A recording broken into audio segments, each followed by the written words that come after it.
tonight at 9. But now let's talk politics live. The Mayor of Greater Manchester, Andy Burnham, says Labour MPs are urging him to challenge the Prime Minister. So, will he?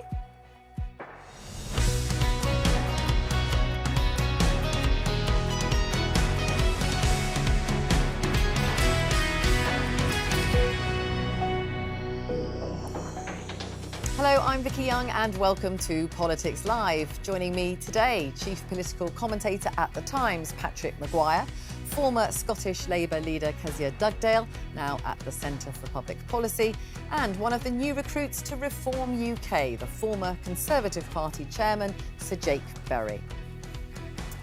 Andy Burnham walking into Downing Street. Is this what the future for Labour looks like? The cars aren't rolling off the production line at Jaguar Land Rover following a major cyber attack. Should the government step in? You've been telling us about parking charges in your area. Are councils cashing in? And it's your BBC News, so you can tell us what you think about all our stories today using the contact details on screen now.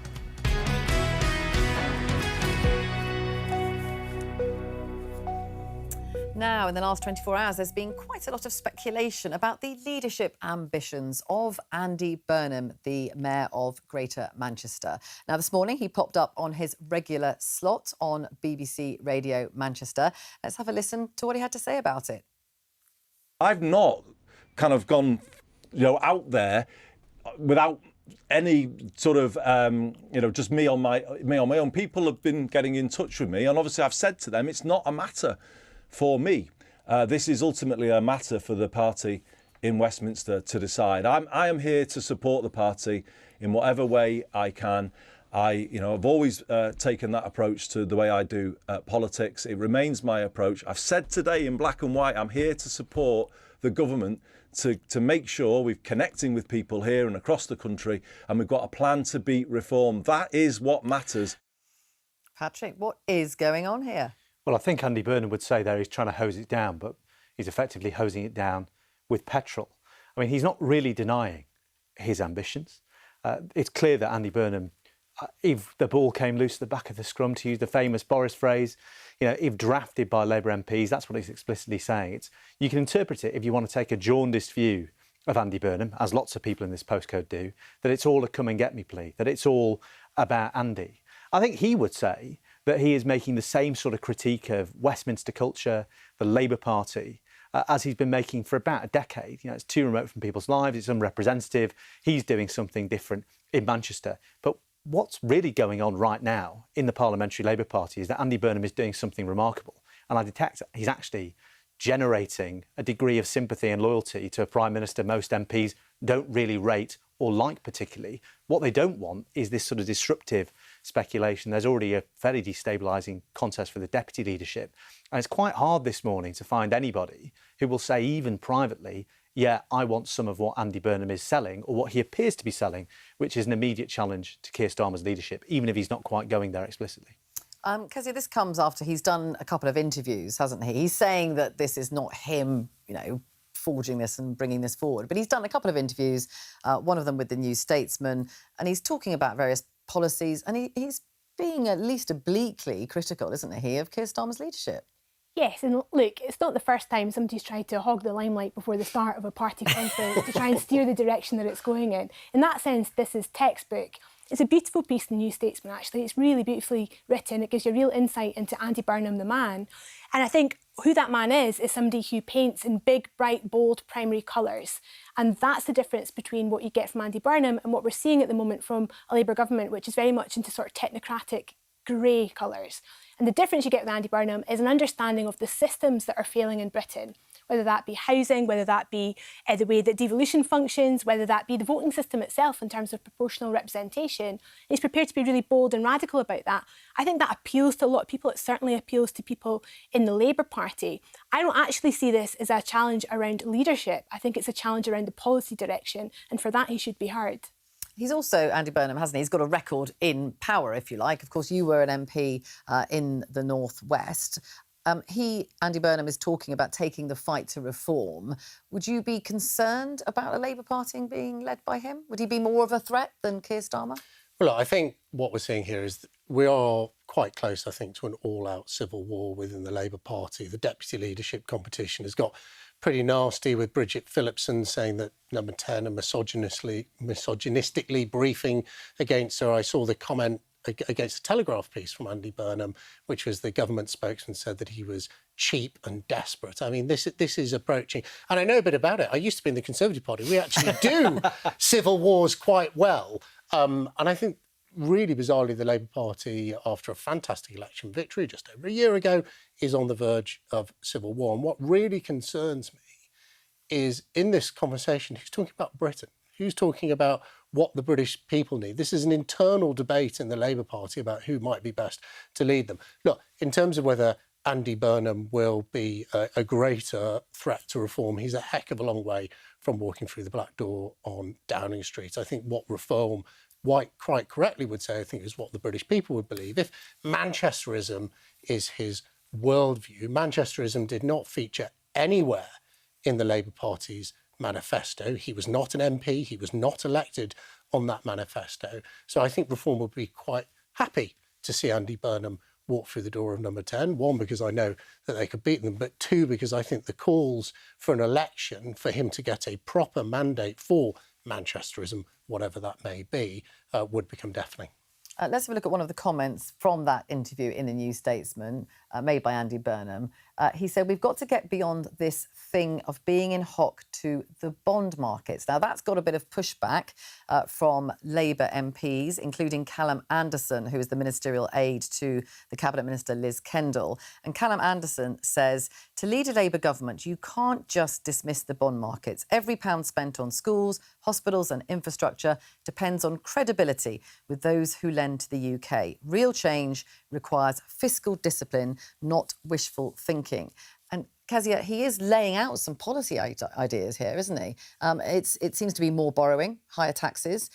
That is a direct challenge to the Prime Minister, isn't it?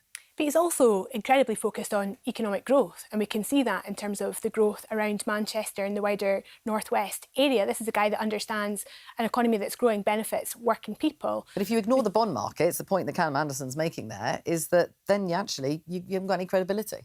I think what he's trying to say there is it's just not all about the bond markets. And actually, there are some things the state needs to do to make markets work better. Housing being a great example of that. You need to have social housing so that working people have homes that are affordable. And from that, you can alleviate poverty, you can save the Treasury a lot of money, you can give people a sense of hope and opportunity. It's the whole round package of how systems work that Andy Burnham talks in. It's not just about finding one enemy and attacking that, whether that be immigration from reform's perspective or whether that be the austerity agenda of the last government. He wants to change systems fundamentally. Would you welcome him having a tilt at the leadership?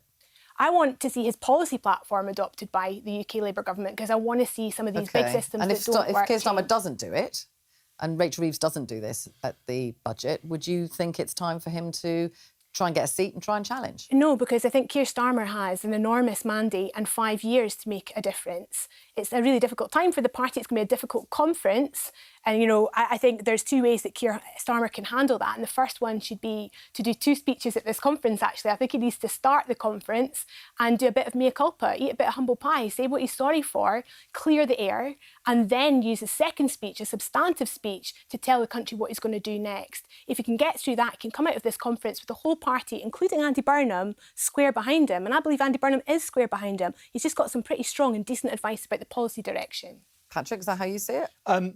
To a certain extent, I do think, look, conferences always follow the same pattern, broadly speaking. As long as Keir Starmer doesn't go up on stage and have a complete breakdown, I think... Theresa May style. Well, yeah, completely. As long as it's not as bad as Theresa May, we'll probably be here next week saying, well, he's united the party behind him, he silenced his doubters with the speech of his life. And actually, all of the structural problems that make this Labour government's life difficult will still be there. I still don't think he'll make a dent in the public's perception of Keir Starmer. If it does change, I think Kezia is right, it'll happen over a long time. But once the public have taken against someone and taken against them quite as sharply as they have Keir Starmer, it's always a struggle to regain that goodwill. But I mean, I think the Callum Anderson quote you've just shown is the key point. right now, what does Andy Burnham have going for him? He is more popular and more charismatic than Keir Starmer. Neither of those things are difficult. He does, as Kezia says, have a coherent criticism of the government and the way we do politics in this country. But all of the same problems that affect this Labour government, particularly the markets, particularly its fiscal situation, will still be in place even if Andy Burnham magically became Prime Minister tomorrow. And look, this thing with the bond market, it shows how completely economic how I'm illiterate, but how illiterate these economic ideas are. Because you can't say, I want to spend more money, but, I'm going to ignore the people you actually have to borrow the money from. That's the bond market. If the bond market loses confidence, you can't spend any more money because they're the people we're borrowing it from. And this kind of speaks, I think, to Andy Burnham's view of politics, because being a mayor, a metro mayor, I know he's popular, but it's like being Father Christmas, isn't it? You go around giving things away to people in your area with no responsibility to raise the tax to actually do it. You don't feel the pain of the money you're spending, nor do the people who are voting for you. Andy Burnham has tax-raising powers. He has the ability to introduce a business rate levy paid by businesses in Manchester for pay for things like infrastructure. He's never done it. He had the ability to introduce a congestion charge in Manchester.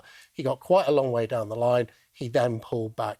It's easy to be popular when, as I say, you are like Father Christmas, spending other people's money. This is fantasy economics. It's not a serious programme for government. And I think actually he will unite Labour MPs behind Keir Starmer, whether you like him or not. He's certainly got a more, it's still awful, but he's got a more coherent economic policy. And I was thinking about Andy Burnham last night. I was reading the story of Icarus to my children. I think he may have just gone a bit near the sun a bit too soon and about to be fall to the ground. That's true?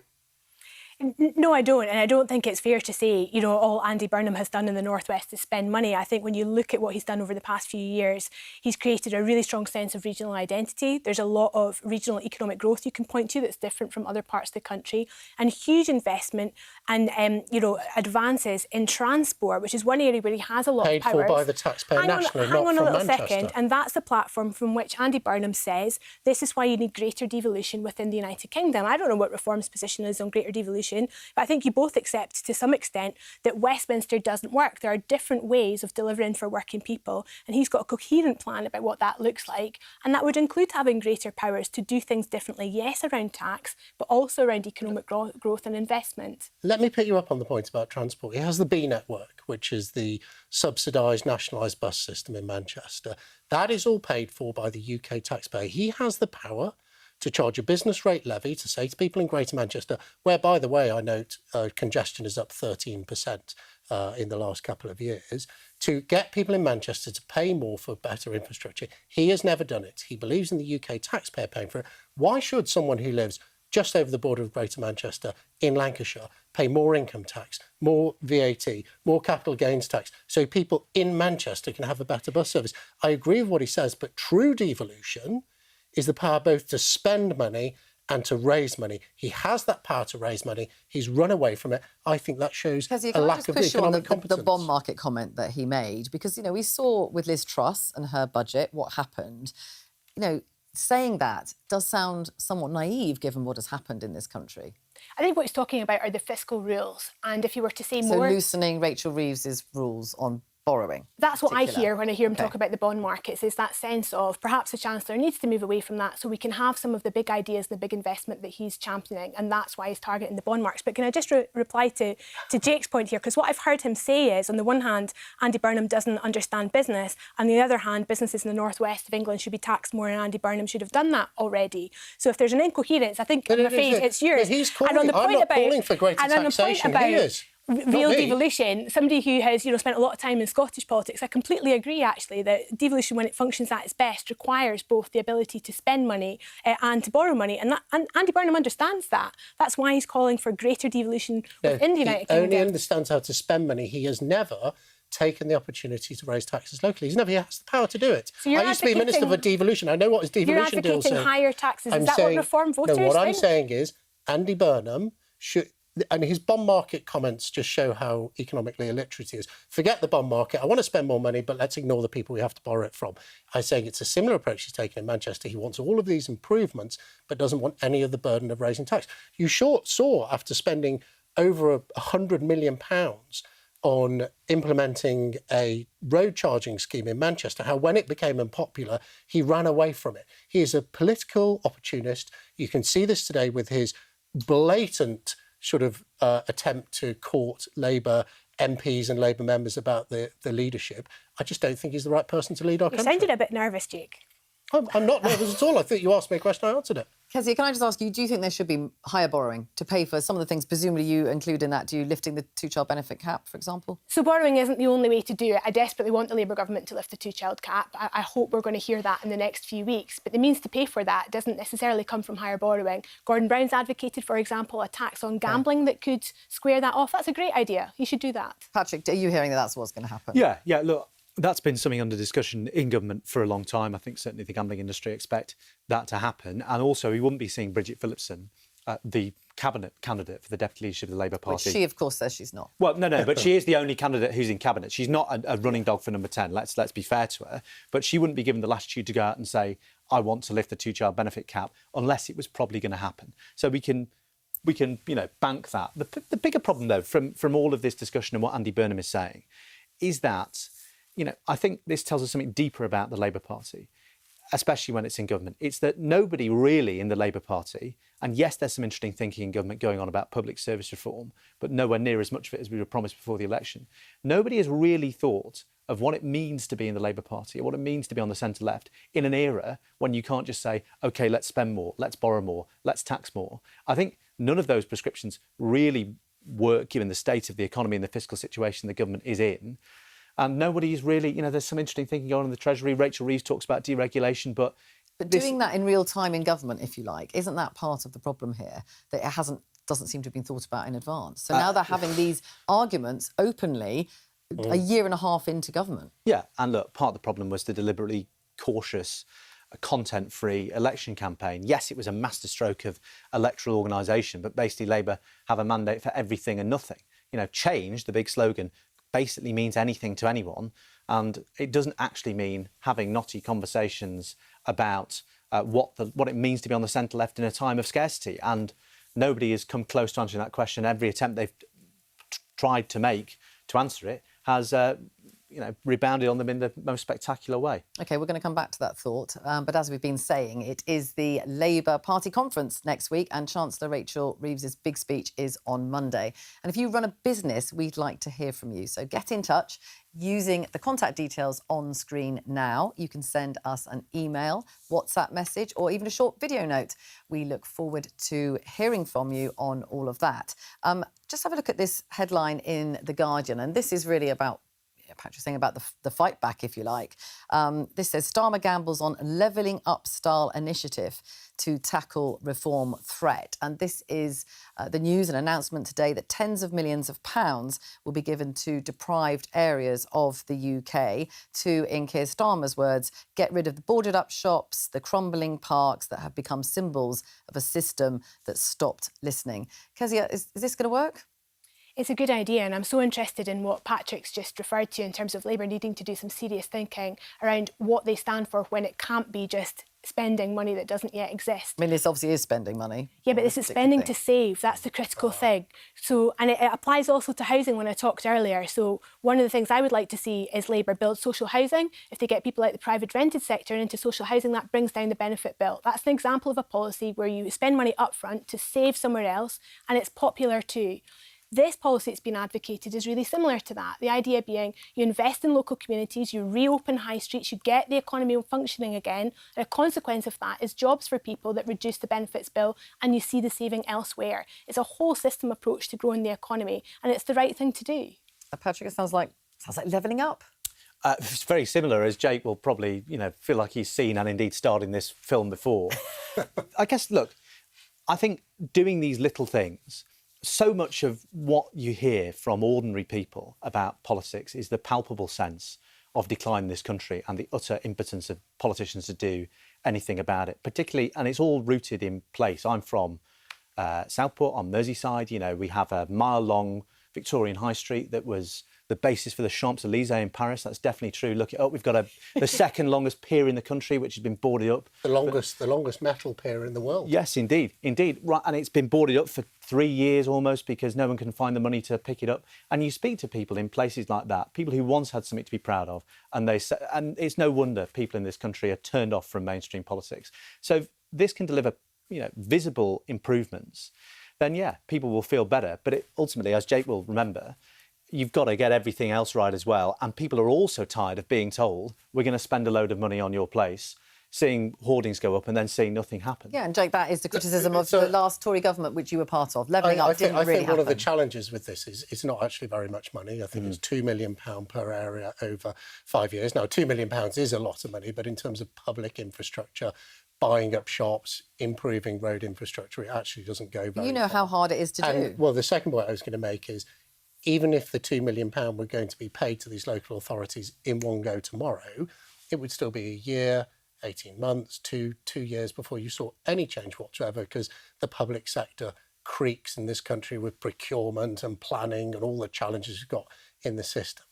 And then the final point is, and one of the challenges I did see with levelling up is, there is a reason lots of these shops on the high street have closed. And just reopening the shops doesn't mean that people are suddenly going to say, I'm going to stop online shopping.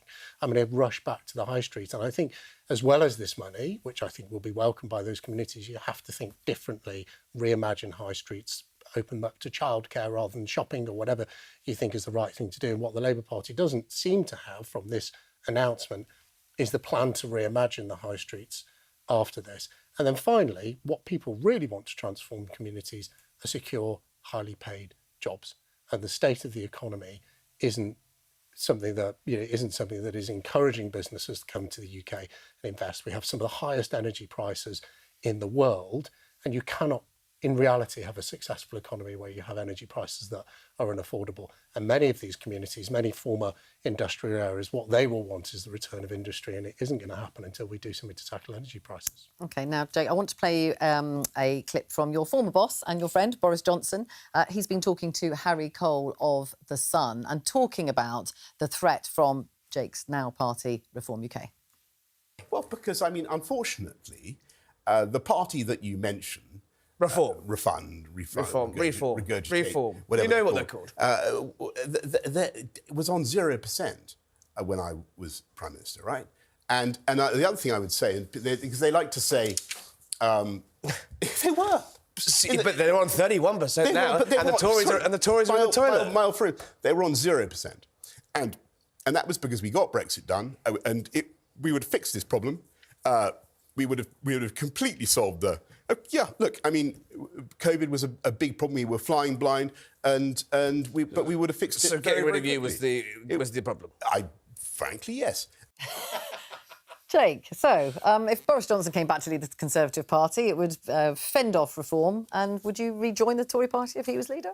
No, I wouldn't, because I think the structural issues in the Conservative Party. I actually think there are now just two political parties in this country. There's Reform, and there's everyone else, frankly. And I think you can see Boris coming out and attacking Nigel Farage. Ed Davey mentioned Nigel Farage, I think, 32 times in his speech to Lib Dem conference. You have attacks from the Labour Party. Look, he's a very good friend of mine. We've seen Boris doing the rounds of many studios. I think it's more to do with defending his own legacy, and particularly this challenge that has been put out there is, how do you explain the million people there or thereabouts who came to the country, referred to as the Boris wave? And I think he's out there defending his legacy and also defending Kemi Badenoch. I know he's very close to Kemi, he's very supportive of her. Boris Johnson is still very much a Conservative. Do you think he's got a legacy that he should be defending? I think it's a curate's egg. There are some good parts and there's some bad parts. I don't think he's yet found the right answer to why nearly 1 million people came to the United Kingdom, albeit following COVID on his watch. And I think until he finds that answer, he's really going to struggle to get an audience from British people. Your party says that Boris Johnson is in denial about his own record and desperately out of touch. Do you think that's true? Well, I think, he's a good friend of mine, so I wouldn't necessarily put it in those terms. I do think he's got to work out an explanation for the British people. 1 million people coming to this country wasn't the right thing for Britain. And it's not just Boris Johnson, of course. Priti Patel was the Home Secretary, now Foreign Do Secretary. you make Many this point? people, Do you make this point to him? You aren't really cabinet. good friends with him. Do you make this point to him? Do you still see him, or We still chat a lot. We tend not to talk about politics. We talk about the stuff we agree on. And what do you agree on? Lots of things.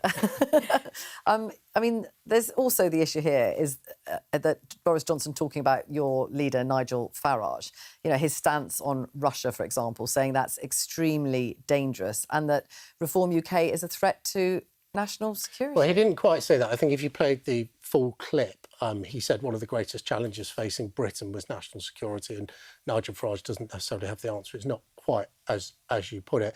Look, I think the fact that we're talking about whether Boris is going to come back or not shows the dearth of talent currently there is in the Conservative Party, which we've been talking earlier about, is Keir Starmer going to be challenged? I think Kemi Badenoch is constantly challenged by Rob Jenrick.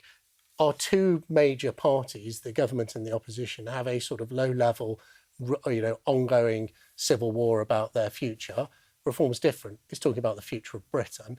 And I think that's what we should focus on. Can I ask you just about one final thing, which is your party leader, Nigel Farage, who refused to criticise Donald Trump's claims that pregnant women should avoid paracetamol. Yeah. I mean, would you criticise those views? Well, I thought you might ask me about this. So let me actually just read out for your viewers what Nigel actually said. Nigel said, individual countries should have their own debates and make their own health decisions. So I wouldn't follow what Mr Kennedy's department does.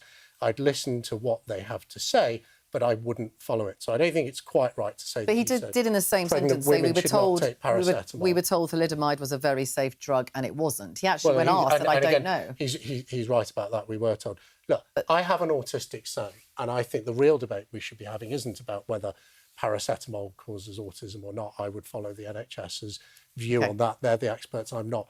The real debate we should be having in this country is about, with this huge increased diagnosis of autism, whether things like the EHCP is correct for children. My son has an EHCP, he's in a special school.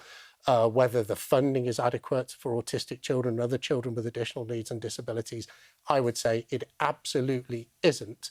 And I think it's much better for politicians to talk about how we help disabled children rather than have some debate about what's happening thousands of miles away on the other side of the Atlantic. Thank you. We'll come back to that issue, actually, and we have talked about it on the programme before. I want to bring in Simon Jack, our business editor now, and talk about Jaguar Land Rover.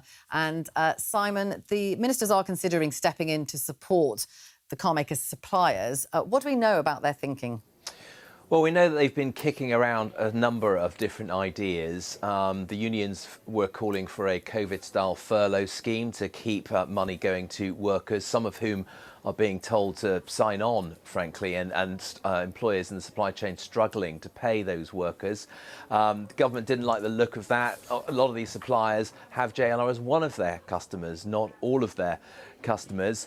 The other idea was a kind of bounce-back loan, again, a COVID-style remedy.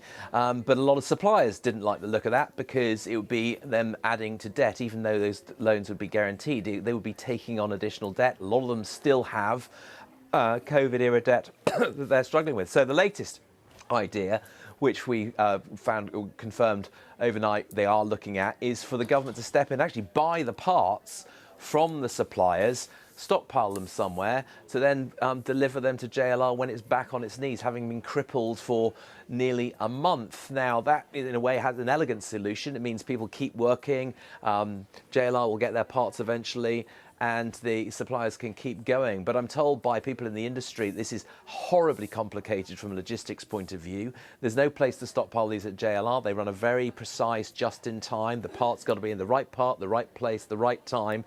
And there are all sorts of codes to make sure that happen. And this would be thrown into chaos by this sort of stockpiling idea. So I don't think there are any straightforward examples here. What we do know is that some of the suppliers in that supply chain will be meeting behind closed doors with the Business Select Committee later on this afternoon. Some of those suppliers reluctant to come forward and talk too openly about it because they've got banks that they need to reassure they're going to be okay. But this is a heart attack right at the beginning, right at the centre of the British industry, one of the biggest manufacturers in the country, and all the arteries that flow into it are getting pretty sclerotic. So it is a very, very complicated, very, very serious question. OK, just before you go, Simon, we've had a question from Jane Cowan in Oxford saying JLR should be using some of its own profits to protect its own supply chain. Haven't any of these firms got insurance cover for business interruption events? Do we know the answer to that? Well, two interesting questions there. The first on business interruption insurance or cyber insurance. Now, we understand that JLR didn't have the cyber insurance for this kind of event. There were some reports that they were actually in discussions in order to get it. But that insurance market is pretty embryonic. It's not quite clear what these policies cover and whether they would cover interruptions further down the supply chain. On the idea of JLR funding their own suppliers, well, that, there is some of that already going on. Having said that, as I just mentioned, there are some suppliers in the supply chain for whom JLR is a bit of their supply chain. There are suppliers that JLR probably don't even know are supplying them because they supply to a supplier, which ends up in the JLR factory. So there is no straightforward answer to this, and I think it's one that's very much exercising ministers at the moment. And as I say, those suppliers will be meeting with the Business Select Committee later this afternoon. OK, Simon, thank you for bringing us up to date on all of that. Kezia, what do you think the government should do here? How much intervention should there be? So the first thing to note, I think, is this is quite unusual. It's not like a hostile takeover. It's not a bit of ageing technology. It's not a closure plan. This is a cyber attack, and it's something that I think we can anticipate happening a lot more often in the future. And Jaguar, of such a scale that their strategic importance to the economy, requires the government, I think, to be quite interventionist in this particular instance. The best of those three ideas put forward there by Simon is, of course, the last one, where you do something fundamentally to hold up the suppliers to Jaguar, to ensure that they have the cash flow that allows them to keep operating for the point where the cyber attack ends. But whatever the government needs to do here, it'll be thinking about repeating in the future, because this is just going to be one of a number of events like this in the years to come. We've also had Barry Evans get in touch from Exeter saying, I do think small supply companies should be helped, but why don't JLR help their suppliers rather than taxpayers? Yet again, a rich company would be helped maintain their supply chain without putting their hands in their pockets. So quite a few people getting in touch here saying that they, as a profitable company, Jake, should be doing more themselves. Yeah, and I think, by the way, I applaud the government for trying to help these supply chains, because actually when you have industries in the United Kingdom, the supply chains are very fragile. And if you have an unexpected event like this and the supply chain goes, often that major industry is at risk. So I don't think there's a do-nothing option for the government. It's hugely complicated, and I think they should look at doing what they can. I think it also just points to the fragility of the UK economy in manufacturing, where you can have one shock event like this. No one necessarily predicted this, and it puts the entire industry at risk. And I would point back to the fact that the government has loaded an extra £20 billion of business taxes at the last budget on businesses, things like national insurance, making it much harder and much more expensive to employ people. And also, I go back to this point, is we have the highest energy prices in the world. It is very strong, very difficult to have a strong, robust, resilient industrial sector when they cannot afford to put power into their plant. So yes, the government should act in relation to the supply chain, but it should also look at the fundamental causes of the fragility of the industry as well. Where are you on the principle of taxpayers on the hook for propping up industries like this? Well, look, I think the government can't not prop up. So surely, yes, Steel. Should they find a way of cooperating with Jaguar Land Rover, maybe doing a mix of taxpayer support, a mix of Jaguar Land Rover supporting them? It's a very complicated issue. I don't think the taxpayer should be always hit first, but I think the government has to do something, otherwise we'll lose this very important industry. So nationalising British Steel, that's what Nigel Farage wanted to do? Well, I think if you look at British Steel, that was a very specific case, because we would be one of the few nations, industrialised nations in the world, which wouldn't have virgin steel-making capacity. And I can guarantee you one thing, if Nigel Farage and Richard Tice hadn't visited British Steel, hadn't made a lot of noise about losing virgin steel-making, which is key for things like our national defence, I don't think the government would have acted. That is a case where reform, latch onto these issues, talk about them, talk about the strategic importance in the UK, and the government rapidly plays catch-up. Patrick, can we just to throw her, we talked about the conference and Rachel Reeves next week, and in terms of the economy and growth, there is an issue here, isn't there? There's for her, and we heard, Jake, that allegation about national insurance going up, that it was the wrong thing to do, that it's had a detrimental effect. What does she have to do now, do you think, to fend off those attacks? A lot. Much of it, I think, is now impossible. Look, I think Rachel Reeves is in a really, really difficult position. I don't think she's under any illusions about the difficulty of her own position. And she's by no means, completely finished or, speculation about her future, I think, is misjudged and unfair. But look, the budget is going to be extremely painful for the Labour Party. This is a terrible backdrop for the Jaguar Land Rover stuff, because ultimately we've used words like totemic here. The government has no option but to step in to save a business it made so much of saving with the US trade deal. That's going to cost a lot of money. There's also a black hole of, tens of billions of pounds they're going to have to fill. And looming over all of this are the now pretty self-defeating pledges of not being able to touch income tax, national insurance on workers or VAT. Now, a Labour government will probably not touch VAT in these circumstances because of the cost of living implications of that. But God, there are people in government now who are wishing, instead of cutting the winter fuel allowance last year, Rachel Reeves had put a penny on income tax, because their problems would still exist, but they'd be smaller than they're proving to be now. Let's look at another headline from your paper, from The Times. This is about parking. More parking officers than full-time soldiers as councils cash in. This is the news that fines and charges now total £2.3 billion a year.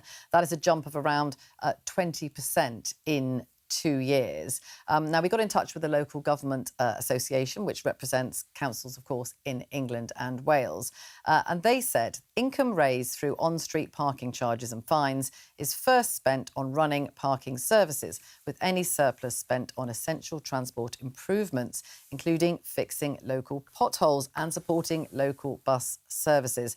Now, everyone has a view about parking.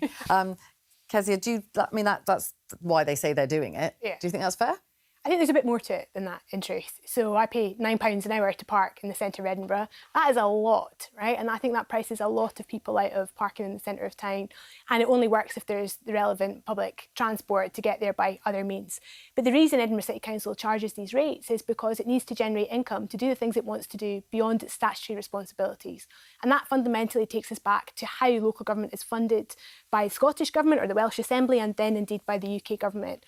So I think local councils are left with little choice but to do things like hike up parking charges in order to bring in the cash to make their own local communities better, in a lot of examples. Jake, do you accept their explanation that they're using it to run parking services? I accept that it's true. I just happen to think it's completely self-defeating. After the appalling attack on Salisbury Cathedral by the Russian government, I was part of the team that went in to try and bring people back into the centre of that city. And the first thing we did was said, right, we're going to scrap all parking charges, and people started going back into the city to do their shopping. It's almost linked to the announcement the Labour Party's made today that we're going to give £2 million to areas to try and get people back to the high street. Well, I tell you what, let them park there for free while they're doing their shopping. I think this is completely self-defeating. I think it's part of a wider war on the motorist, which I don't think is the right thing to do. I tell you, I went to a large shop somewhere in London to pick up an item with my car a few weeks ago.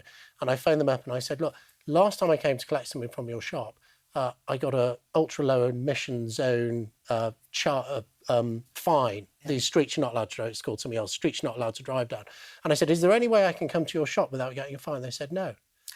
And, it's businesses like that that are absolutely hamstrung by these really high prices. We have had lots of people getting in touch. You won't be surprised to hear. Let's have a look at some of them.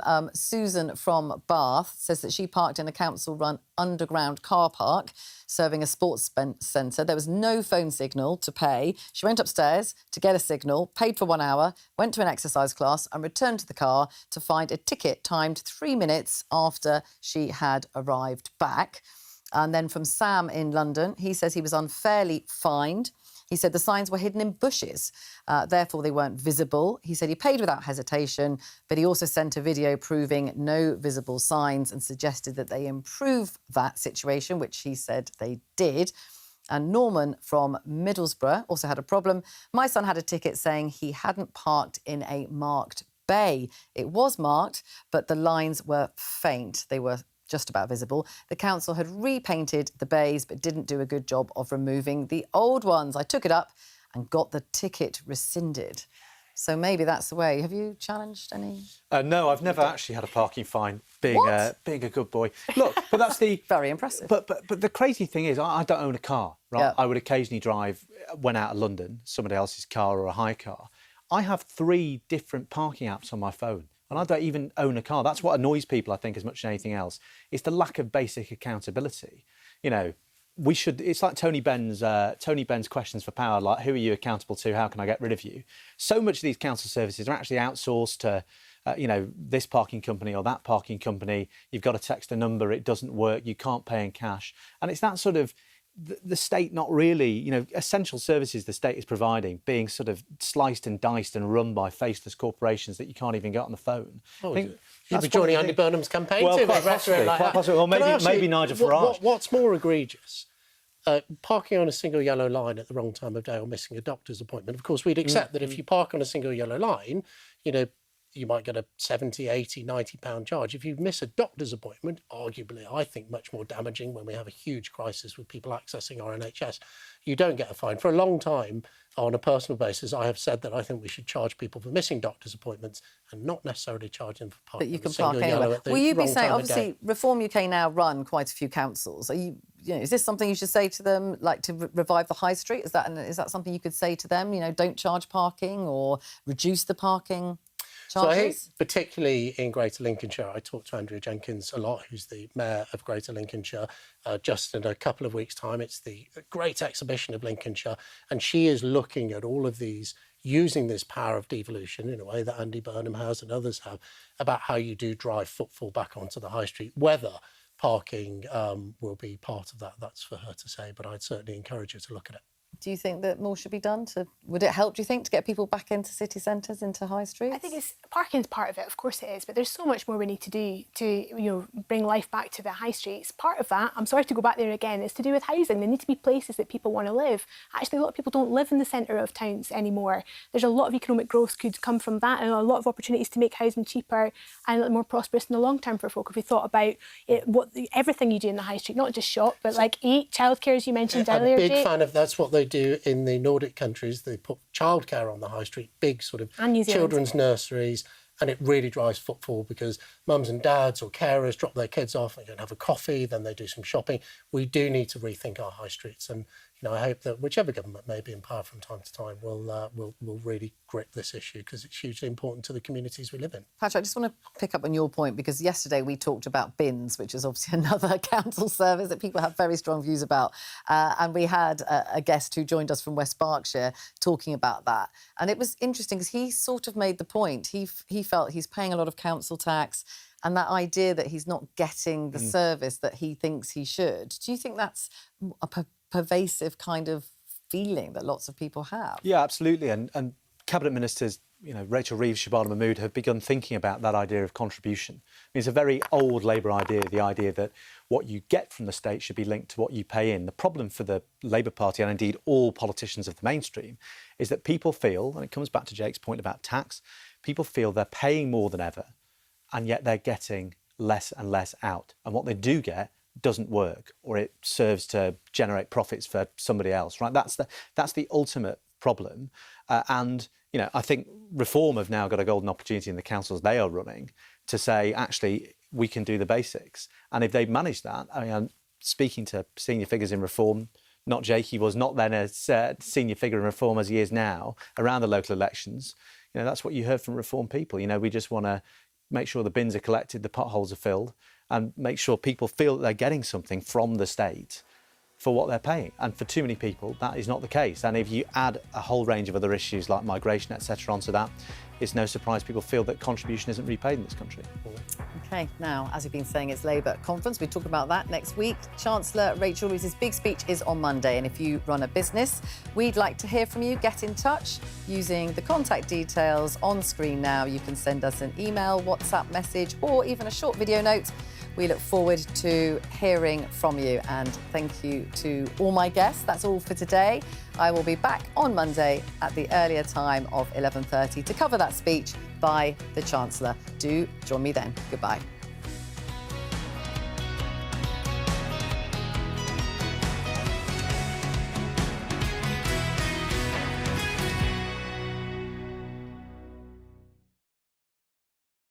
I have a feeling it's about to get a lot more complicated.